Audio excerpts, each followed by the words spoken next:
вам уже показали тем, что когда в 2020 году в октябре месяце во главе с Адамом Нургожевичем новая власть пришла к власти, управления государством, по нашим данным, коррупция была охвачена вся страна, все общество. Приблизительно это было на уровне 70-80%. Это что означает? Везде, всюду была коррупция. Начиная с садиков, заканчивая до кабинета президентов, была коррупция. Что нужно было делать? Было полностью разложено, произошло разложение структуры управления государством. Я вам приведу один пример, что когда произошло столкновение с Баткенской областью, с таджикскими военнослужащими, когда у нас произошел этот конфликт. Что у нас случилось? В мае, то есть это произошло в мае, 30 апреля, 1 мая 2021 года. Это было полгода, как мы пришли к власти. Мы вышли с ними, как говорится, конфликтоваться ни с чем. У нас ничего не было. Вот здесь сидят наши военные, они не даст мне соврать. У нас ни одна машина, боевая машина, не завелась. Ни одна машина не вышла на защиту Родины. Так? Наши солдаты Министерства обороны, в основном солдаты пограничной службы, выходили только с автоматами и пистолетами, произведенные 50-40 лет назад. Ничего у них не было. Даже у них бронежилетов не было, чтобы одеваться, выходить. Поэтому у нас потери были большие. Так. Наши солдаты пограничной службы выходили охранять государственную границу на тех УАЗиках старых, которые нам выдавали лет 10, 15, 20 лет назад. Или на этих портерах. Выходили и прямо на портере садились и охраняли государственную границу. У них других боевых машин не было. Не было возможности одеваться, охраняться. Зарплата была 15-17 тысяч сомов. То есть практически государство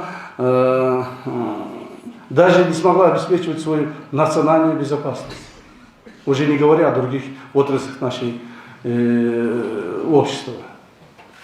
В таких условиях нам пришлось начинать работать. И благодаря активной позиции нашего уважаемого президента Садама Нургожевича и хорошей слаженной работы команды его пришли к сегодняшнему дню.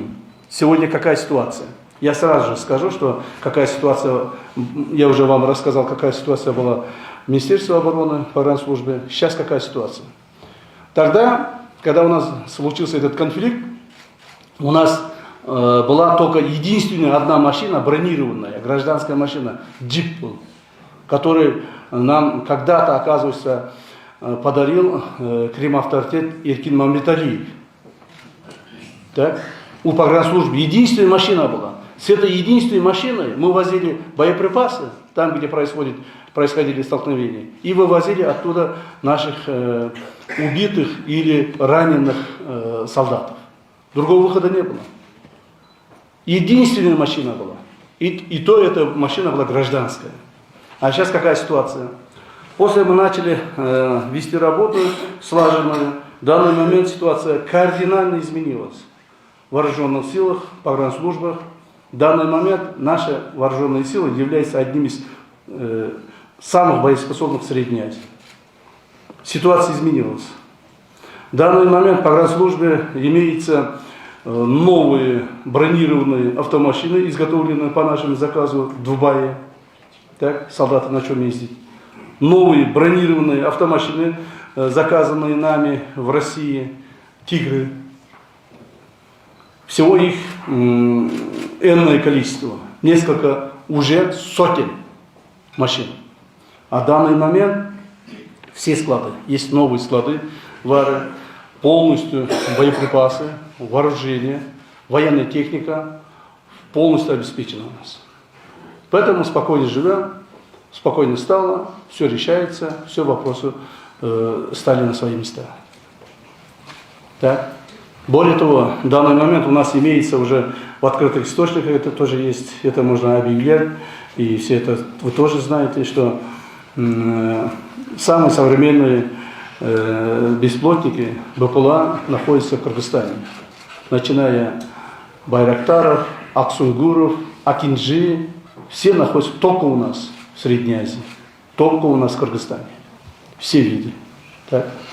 Поэтому мы уже, как говорится, не то что боимся, не боимся, мы уже обеспечены тем, что можем обеспечивать свою безопасность своей страны. То есть у нас уже ситуация кардинально изменилась.